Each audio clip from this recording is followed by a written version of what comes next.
I should be on. I should be on. I should be on. I should be on, I think. Yep. Okay. Hello, my viewers. Welcome back to the channel. By video title, you know what this video is about.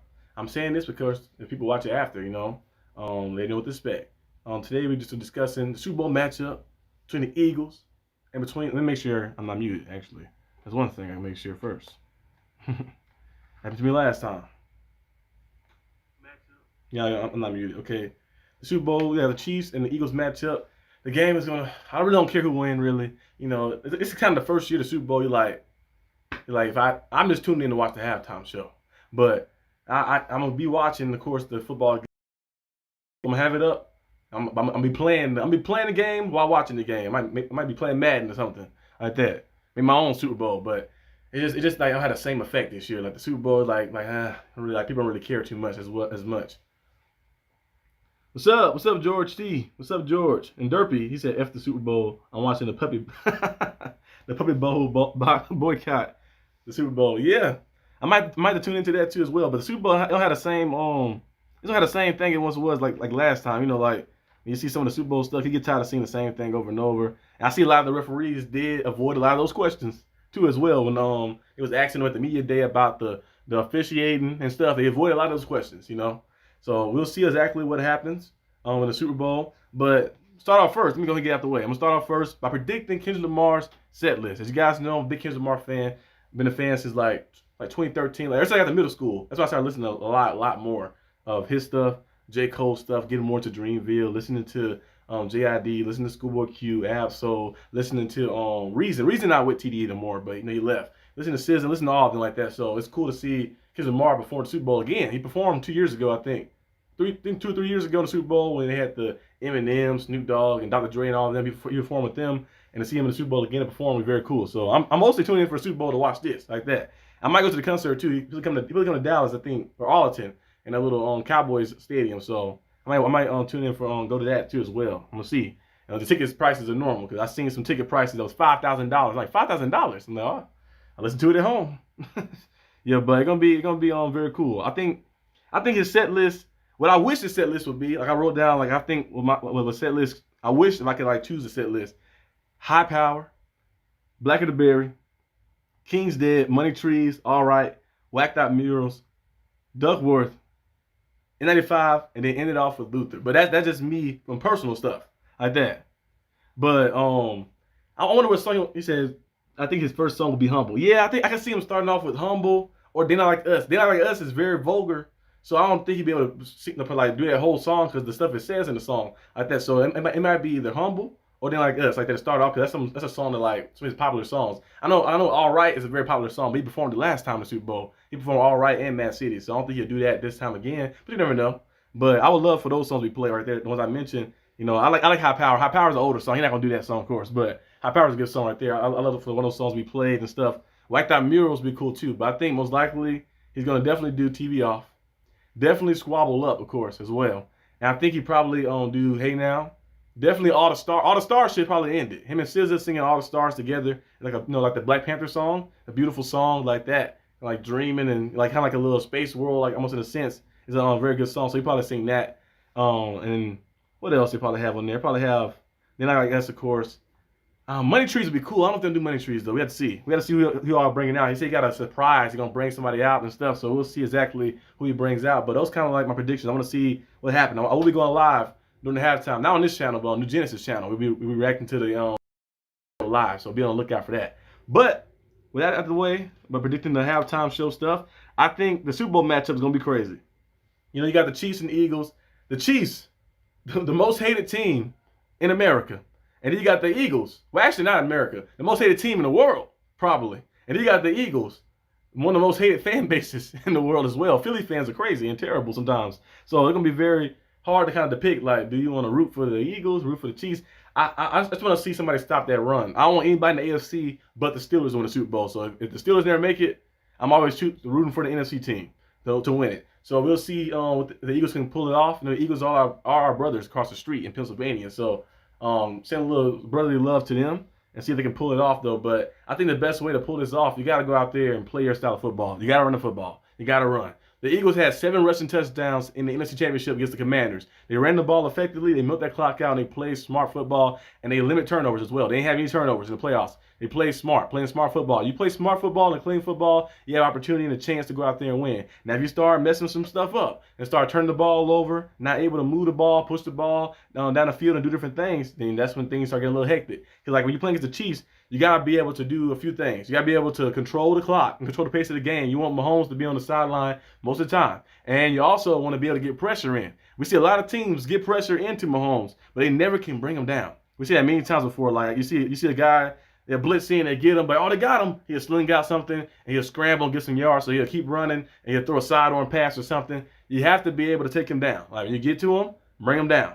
And that's one way the Eagles can like try to win as well. And you cannot stay in that zone coverage. I know the Eagles like playing the zone a little bit here and there, but you can't sit in the zone. Not against the Chiefs, because Travis Kelce will eat you alive. Mahomes will pick you apart every single time. And Travis Kelce is, I think, that one of the highest passer rating, like when targeted in zone coverage like that. He's found a way to get those zone spots, and he's just so smart when he does a Hall of Fame player, you know. So he's found a way to do different things. The route might say, hey, Travis, run a slant. He might just run a little bit, like instead of running a 5-yard slant, he probably just running 1 yard and see it with like the open spot in the zone is, he'll catch it and he'll break a tackle and he'd be off to the races. We've seen it happen against us too, the Steelers, when we played the Chiefs. Travis Kelce was just picking us apart in that soft zone coverage. You cannot play zone coverage against the Chiefs. You play that, you will get beat a lot. So the Eagles need to go out there and play man-to-man defense. You got Cooper DeJean. Cooper DeJean's a good talent. He can guard different positions on the outside. He can guard positions in the slot as well.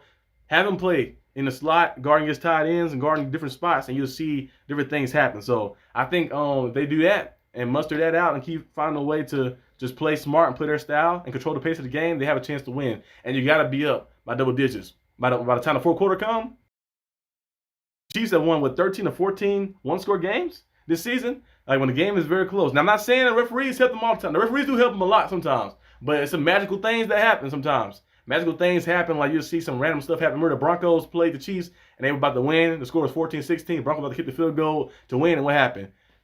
Blocked field goal. The Chiefs versus the Raiders. Raiders was driving down the field to beat the Chiefs in the upset. And the quarterback, and then the center just snapped the ball before the quarterback was ready, and then the Chiefs got the ball, recovered, and won the game. So some crazy things always seem to happen. So you need to make sure you're up double digits when you're playing against the Chiefs at the end of the game, so you can go ahead and win it, because they are a very tough team to put down. They're very tough and very difficult and crafty to put down. So we're gonna see exactly what happens. My score prediction for this game, I think the Eagles win. I'm gonna say 33-17. I feel like the Eagles might blow them out actually. In a sense, I feel like the Eagles have a team. They have a better team. And I feel like the way the things setting up, they are underdogs coming into this matchup, which is crazy. You know, they have a better roster, but you know, when you bet against Mahomes, it's very hard and difficult, of course. But I think the Eagles probably win. I think the game might be close early on. I think the Eagles break away. Saquon Barkley going to be the MVP of the Super Bowl and break away and make some plays. And the Eagles win 33-17. I think they get it done. Bring a second championship home back to Philly, and then we'll see what happens. And they had a lot of questions going around circulating. They said, will you put Jalen Hurts in the same conversation as the Lamar Jacksons, as the Josh Allens, and the different individuals, Joe Burrows, if you win a Super Bowl? I don't think so. He's a good quarterback, but they're on a different level, I think. I feel like if they win the Super Bowl, I feel like the Eagles can win a Super Bowl. If Jalen Hurts have a bad game, they can still win a Super Bowl because Saquon Barkley is there. They got those pieces like that, and the defense is good. Now, if Mahomes have a bad game, the Chiefs are not winning the Super Bowl. He's their driving force for the team. So I feel like it's kind of that dynamic. And not to say Jalen Hurts is not a good quarterback. He's a good quarterback. He's great. He's a very good quarterback. But I feel like his impact to his value to his team is, and how they built the team around, I feel like it's less than what Mahomes' value is to his team. So I think Jalen Hurts don't need to have the pressure on him to go out there and have a magical game. He's going to have a big-time game, I think. He'll go out there and play well. I can see him getting like 2-3 touchdowns out there. Maybe 2 rushing touchdowns, a passing touchdown. We're gonna play well, but he ain't gotta go out there with the pressure on him to go out there and just be play hero ball and do crazy things. Cause you got a running game, you got Saquon Barkley, you got all these individuals. Go out there and make some plays. Use those guys, make some plays. But yeah, I think the Super Bowl matchup gonna be crazy. Gonna be a crazy Super Bowl matchup. Where we at right now? Cause I'm gonna be on here for like at least about 30 minutes. Yeah, okay. Man, what? 9 minutes? Okay. Cause this next topic is a topic that everybody been discussing, of course. You know, over the course of a lot of things. You know, I know if you guys just joining in, but I already said my predictions for Kendrick Lamar set list early in the video. You know, what I think he's gonna do, what songs he's gonna do, and stuff as well, and songs I wish he would do, of course. And I just got done discussing, of course, the Super Bowl matchup stuff as well. I predicted the Eagles to win 33-17. I think the game be close up early on, and then the Eagles will break out and win a game comfortable. But in this last topic right here, well, not last topic officially, I'm gonna have some stuff about the Steelers too, because I was talking about the Cooper Kupp stuff. They keep trying to get Cooper Kupp to get traded here, and I keep seeing Matthew Stafford and Kirk Cousins. I'm like, come on, guys. I'm gonna get into that later. But this next stuff about the MVP snub is crazy. Oh, thanks, George. Thanks for the $5. Thanks for the gifted. Thanks. I said the 20th super on live stream. Thanks. What's up, Jared? What's up?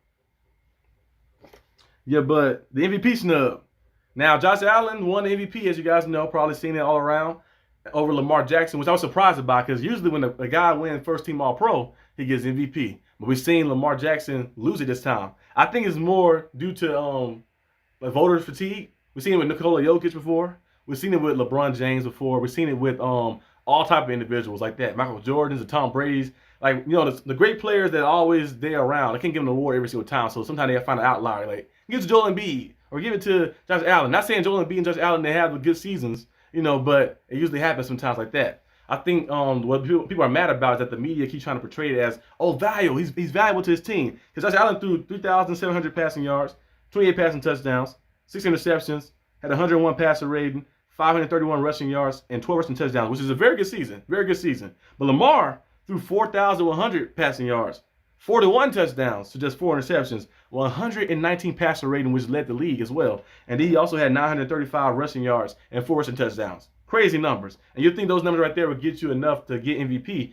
And because he won, what's crazy, because the same people that voted for MVP vote for All-Pro. So you voted him as the best player in the league, best quarterback in the league when you did the All-Pro selection, but you say you're not the most valuable player, you have the MVP, and they bring up that little type of like comparison saying, well, his teammates, he got Derrick Henry and stuff. I'm like, when has that ever been a problem? Tom Brady had Randy Moss when he threw 50 touchdowns, Jerry Rice, and Joe Montana. Joe Montana had Jerry Rice.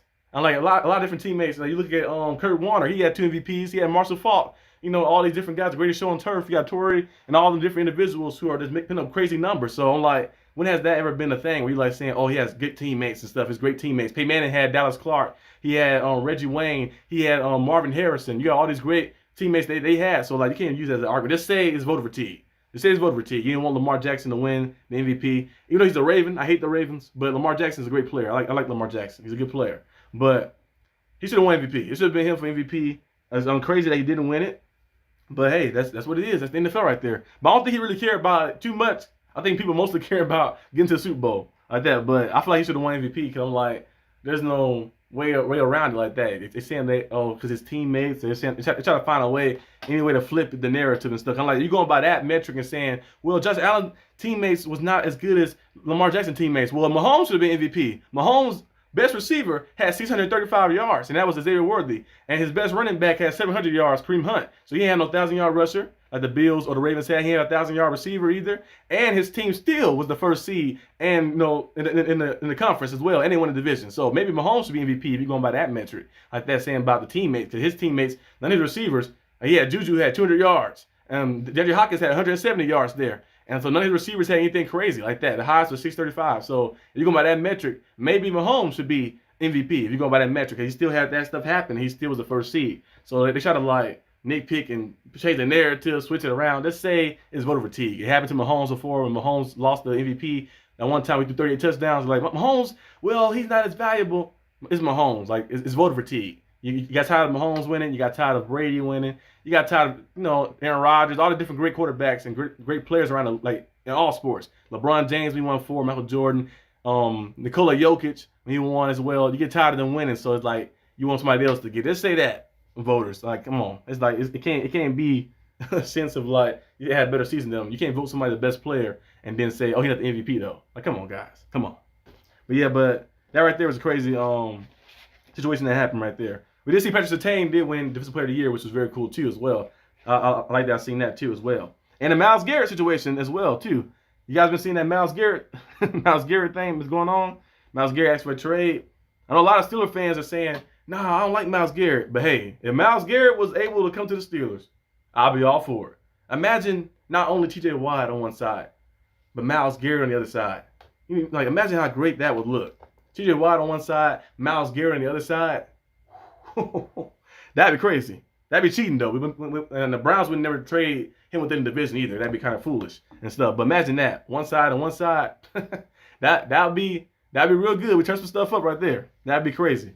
That'd be 2 first-team All-Pro guys, 2 Defensive Player of the Years on the same team at the same time as well. I know Palomalu won DPOY before, and James Harrison won it too as well. It'd be kind of like that, but almost in the same level because they was like he was a DB and then he was an edge rusher. So we have 2 guys who's rushing in. Imagine that with Cam Hayward in the middle, Keanu Benton as well, and Herbig rotating in. That'd be killer. But that's not gonna happen though. Because I don't know what that require. I think Alex Highsmith and a first-round pick will get it done, but they won't be able to trade to us. They probably won't trade them to the NFC, to the Lions or 49 or somewhere else over there. So we'll see exactly. But I wouldn't mind that really if that was to happen. Yeah, but I keep seeing a lot of crazy bad trades for this the Steelers. I seen them keep bringing up Cooper Kupp. Cooper Kupp's not a bad player, but he hasn't put up over 800 yards in like 3 seasons. Cooper Kupp is he's phenomenal. That one year that he had the Triple Crown year, and that's I think he only had 2 seasons of 1,000 yards, over 1,000 yards, so which is not a lot. So I'm like, it's crazy. So I can see him going to the Commanders. Yeah, actually that would be great. Actually, Commanders do need a guy like that on their line. That'd be actually cool. You know, they struggled against trying to be able to get back behind the backfield and stuff to try to stop Jalen Hurts and get back there and bring him down and get back there and stop the run and stuff. So that's really bad, actually. Him going to the Commanders, I can see that actually because the Commanders don't have to pay quarterback. You know, when you have a young quarterback like Jaden Daniels who came out the gate swinging, kind of like Andrew Luck did before too, come out the gate swinging, playing some phenomenal football. You're like, hold on, I don't have to pay a young quarterback, so I can go out there and make these big moves. And Myles Garrett on the last year of his deal as well, so if you trade for him, you got to extend him probably too. So they probably looking at it like, hey, we got Jaden Daniels, he got us to 12-5. Or we add another receiver out there, probably in the draft or somewhere out there, free agency or something, but we can bring Myles Garrett in via trade. So I wouldn't mind that actually. That'd be cool. But yeah, Commanders getting that. They might do that actually. The NFC as well. The Cowboys would be cool to see they made a move like that because the Cowboys are crazy because they have all the talent in the world on their team. It's just their coaching and their culture just not merging well. Kind of like us a little bit, but we're not that down bad in that sense. Ours is kind of like we're just stuck in our old ways a little bit. But yeah, but back to Cooper Kupp. Cooper Kupp, he's cool and all, but he haven't had over 800 yards in 3 seasons. He's been injury prone, and he's 32, 33 years old. So I don't know if that would be a good decision for the Steelers to go out there and get Cooper Kupp. I think Chris Godwin would be a better decision. He's 28. Might turn 29, I think, this month. So he turned 29 in February to 20 something like that. But he's coming off an ACL tear, I know, but he is younger, and I think he's more productive than a Cooper Kupp. And also you look at, who's that receiver? Darius Slayton, other receivers out there. T. Higgins, of course, would be the top guy you're looking at, but that'd be a lot of money. We got to see if we're willing to spend that money to get T. Higgins there. But I wouldn't mind us getting a Chris Godwin and Darius Slayton, paired with GP. And I seen James Harrison interview he did with Shannon Sharp on the nightcap thing. Ocho Cinco's crazy. He's trying to fight James Harrison in a cage match, like in the MMA match. I'm like, that is suicide. I would not get in there with James Harrison, who's pulling 2,000 pounds. Because like it's different. You say like boxing, but MMA, where he can grab you and take you down. I'm like, Ocho, you gotta stop it. Ocho about to get hurt. No, but I think James Harrison was missing. Like they asked him about George Pickens, will you keep him or get rid of him? And James Harrison said get rid of him. He said the production is not worth the headache, and that is true. George Pickens only had 1,000-yard season so far, and I know last year he got injured. He probably would have been over 1,000 yards, so the injury never happened. But when he came back, what happened? You know, we see him made a few plays, and then one game we needed him most, he was on them drops that kept happening like that, kind of playing bad. That was against the Bengals, I think. So George Pickens is a good player and stuff, but on the Steelers, I wouldn't extend him before the season starts. Now, if he asks for extension and say, I'm not playing unless I have an extension, then you trade him. I'm not going to play those like type of games in the offseason. But if you don't ask for anything, you just play out his last year, I'll wait and see what happens. Like, see the maturity levels and see what happened, the production he had in his last year, in the contract year, and then I'll look about and try to bring him in, maybe extending him for 3-4 years like down the line. But if not, hey, if he come in the season, the offseason, be like, I'm not playing unless I have a contract extension, you trade him away. Take a second-round pick, and you flip it. I know people keep mentioning, people mentioned Gary Wilson before. People mentioned Devontae Adams before. They mentioned a lot of different receivers around the league who may be like, hey, if interest, the Steelers could probably trade for too. So if you can't do it, take a second-round pick and flip it somewhere else like that. But I think George Pickens will probably be a Steeler. I think he'll play out this last year and see what happens, but you never know. Sometimes the agents ask them for extensions and players start doing their stuff in the offseason, pouting and things start happening, and you be like, oh, here we go. So I think Debo is younger too. Oh, you talking? Oh yeah, you talking Debo Samuel? Oh yeah, Debo Samuel. The Steelers did have interest in Debo Samuel a little bit because remember Brandon Ayuk when we couldn't get him at first. Debo Samuel was available. Debo Samuel kind of declined last year with the injuries and stuff. But I feel like in new scenery he would be cool. I think he's 28, right? Debo Samuel 27, 28. So I wouldn't mind that either. Like the asking price is low because it might be just a third rounder maybe for him, third, fourth rounder. You maybe break him in. But the Steelers really just need to overload on receivers. You look at some of the best teams around. Look at the Chiefs is an outlier because they have the best quarterback in the world. But you either need the best quarterback in the world or you need the best supporting cast. Mahomes the best quarterback in the world, so he has Travis Kelce, of course. He has some solid receivers, but Jalen Hurts, he's a good quarterback. He's not the best quarterback in the world, but he's a good quarterback. But he has a great supporting cast. You got A.J. Brown, number one receiver. Devontae Smith, number one receiver. Saquon Barkley, a top-tier running back. So we need to go out there and do that formula. We don't have the best quarterback in the world, but we bring Justin Fields back and go out there and overload. Spend some money. You imagine having a team where you have Chris Godwin, you maybe trade for, like you said, Debo Samuel. Bring Debo Samuel in like that. Bring Debo Samuel in with George Pickens. Those three guys together with Pat Freiermuth and Darnell Washington. Maybe you bring Najee back and you draft a running back too as well to add more depth. Just go out there and overload and add more weapons to your offense and make a quarterback job easier as well. Add more depth to the O-line because injuries do happen and stuff. So I feel like the Steelers defense is cool. Might need another nose tackle, of course, to add in the mix. I think Milton Williams from the Eagles. He'd be a free agent this year. He had 5 sacks. He plays pretty good in the run game as well. I think he'd be solid. He's only 25 years old, so we'll see if he comes back to the Eagles or he's going to go to the Steelers or go where we want to go. But I would definitely look into that. Javon Hargrave is cool too as well. He's a little older, but I wouldn't mind him coming back if we can get a younger guy as well. But you got to go out there and overload some on some spots, like playmakers, and add some weapons out there for your guy to go out there and shine. Oh, it's on Debo versus Chad. Oh yeah. Yeah, I'm trying to see. Yeah, I think Debo is 40. He played in 2019. He played in 2018, I think. He played in 2018 with the Patriots. He should be like 40, 43, right? 43? Chad Ochocinco is like 44, 45 or something. Let me see. Let's see James Harrison age. James Harrison, he's 46. Okay, 46. But James Harrison still can go out there and play. He can go out there and play. Chad Ochocinco. Yeah, Ochocinco is 47. But I don't know how they're going to work out. They're trying to do the fight in August. I'm like, isn't Debo Samuel like 270 pounds? I'm like, he's like 275 pounds. And Ocho's about 180. Like, I don't think he'd be able to go out there to meet him unless they're going to meet like a 220-ish or something like that. Unless Ocho's going to come up to a certain amount. But I'm like, Debo got about 50, 60 pounds on him probably. So there's going to be a massacre if it happens. So I hope Ocho do not sign that contract. Don't sign the contract to fight Debo. Do not sign that contract. Please don't. Because that's going to be a massacre. I know we are seeing a potential massacre. I did see Logan Paul. It said he's trying to set up a fight with Canelo and stuff. So we're going to see if that happens and that goes through. But that's going to be crazy. You fighting Canelo? I don't know about that, Logan Paul. I mean, Jake Paul. I don't know about that Jake Paul. That's going to be a tough one. I do respect the confidence of getting there, though. But that's a tough one right there. Jake Paul versus Canelo. I'm surprised Canelo took that fight. That's wrong with boxing world kind of now. Boxing is taking fight for money. I know that it's about making money, but it's also about the ratings as well. The boxing world, I feel like they don't do it like they used to do in the old days with like the best fight the best. I feel like people are so stat packed and they're like, I want to stay undefeated.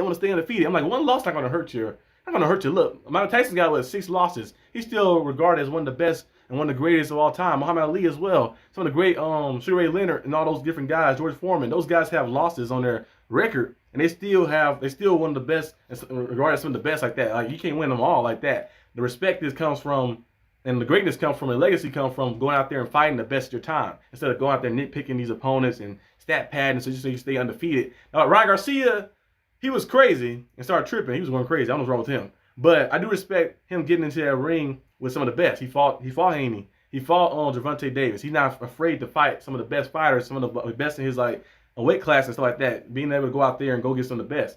Bud Crawford supposed to have been fighting Canelo, but they said Canelo and them never made a deal, so that never happened. But that would have been a cool fight to see. But I don't know why the fighters keep trying to nitpick opponents and stat pad and keep their undefeated record. I'm like, guys, come on.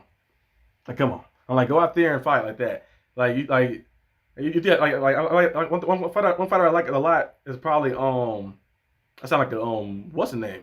Started glitching. One fighter I like a lot is what's his name? What is his name? Triple G. I like Triple G a lot. I remember watching him. I think my teacher showed him in class before.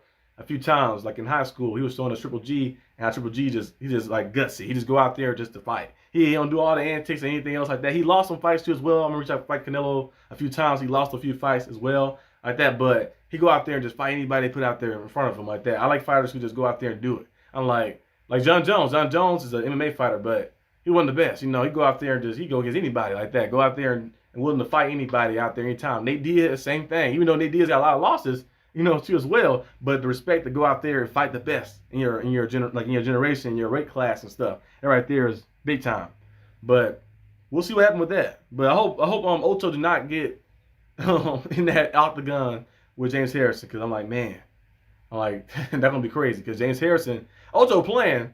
I don't know if he's trolling or not, he's serious, but James Harrison looks serious. Like his face, he looks like he's gonna grab Ocho and like break him in half or something. So we'll see what happens with that.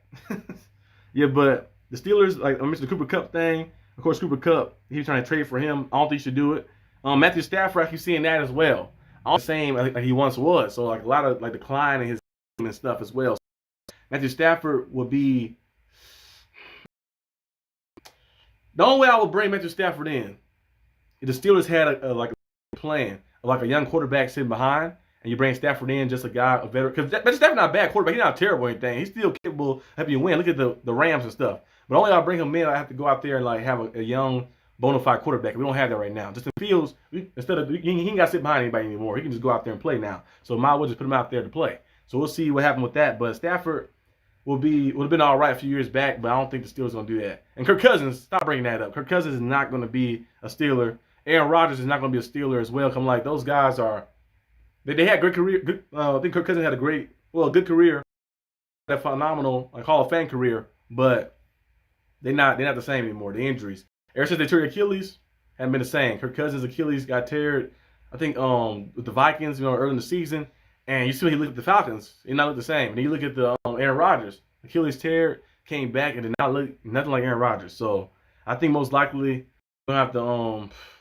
probably go out there and get somebody else, get some different options out there. The Steelers love those old veterans that are washed up for some reason, or on the end of their career. The Steelers love getting guys like that. I don't know why, but we can go out there and get some younger guys. So Justin Fields, if he's available, you get him.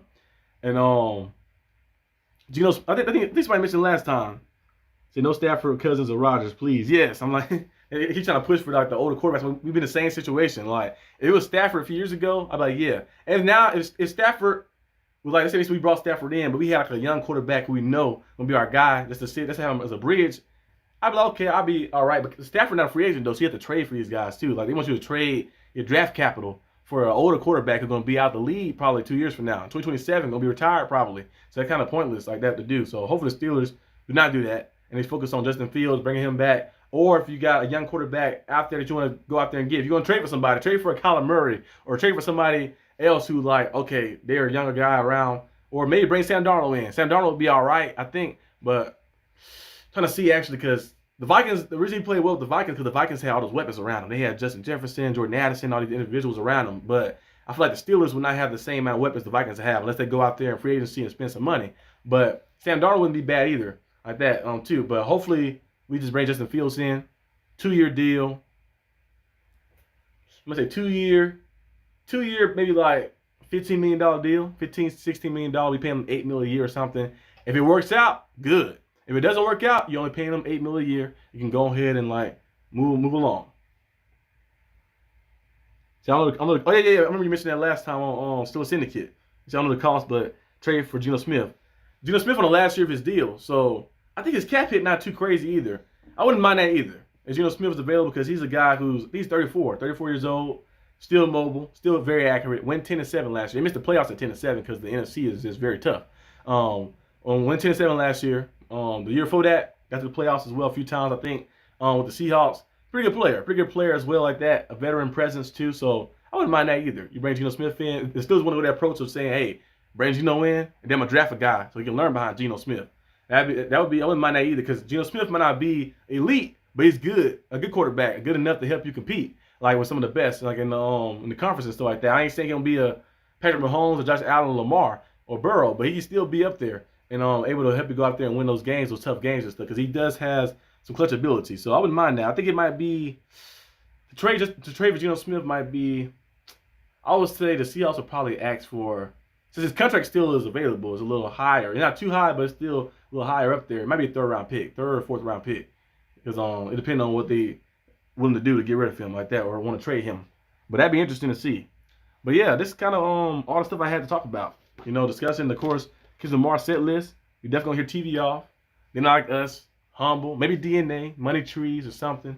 You know, all the stars. I know SZA's gonna come out there and probably do Saturn, do Snooze, and they might do Luther together. Mix some things up and stuff as well to end it off. Either all the stars or Luther gonna end the show off and stuff. So we'll see exactly what happened with that. I'm gonna be live at halftime on the New Genesis channel, watching the halftime show. So be on the lookout for that. Me and my cousin, MDB, gonna be live on New Genesis. And then the Super Bowl matchup, I picked the Eagles to win. The Eagles win 33-17. The game started very close, but the Eagles pull away. Took on Barkley, make some things happen, and get the victory and be a Super Bowl MVP as well. And of course, I think the MVP snub with Lamar Jackson and Josh Allen. Lamar should have been MVP, but they started valuing different things, saying that, well, he had better teammates than Josh Allen. But I'm like, if you're going by that metric, Mahomes should be MVP. He had less teammates than both of those guys, and he had the first seed still, and with the best record in, I think, the entire league, right? Or I think so, yeah. It was 15-1, right? So, or 15-2 or something. So you go by that metric, he should be MVP. So that was a discussion too. And we discussed, of course, some trade scenarios that have been happening for the Steelers and stuff. I think Gary Wilson's the only receiver I would like for us to trade for like a lot. Like I feel like he's in the midst of his prime. I feel like he's on the verge of like breaking off to be a superstar receiver. He's been playing very good with the Jets, but I feel like he's on the verge of breaking off to be a superstar guy. And I think the Steelers could definitely use a guy like that. He's kind of feeling that mold of like a Larry Fitzgerald type guys who are not gonna do extra stuff. Like George Pickens is on the other side of things. You know, he more the Terrell Owens type of things. Like he's gonna have a little extra antics and stuff. He's a good player, but have extra antics and stuff. Gary Wilson is more on the contempt side. You know, he's more calm, cool, calm, collect by the team and by going out there and winning. So I would love to have a guy like that. I just wish the Steelers just have receivers just like that. Larry Fitzgerald receivers, Steve Largent receivers. You know, Steve Smith. Steve Smith was a little crazy, but he was all for the team. You know, out there playing like. Have receivers like that. Hines Ward like receivers as well. Like receivers is like that. Just go out there and just play the game of football. Nothing extra, throwing helmets and doing all type of stuff. Just play the game of football. So what is on the menu for your Super Bowl? I'm gonna say I'll probably make some burger sliders, turkey burger sliders, and maybe some nachos.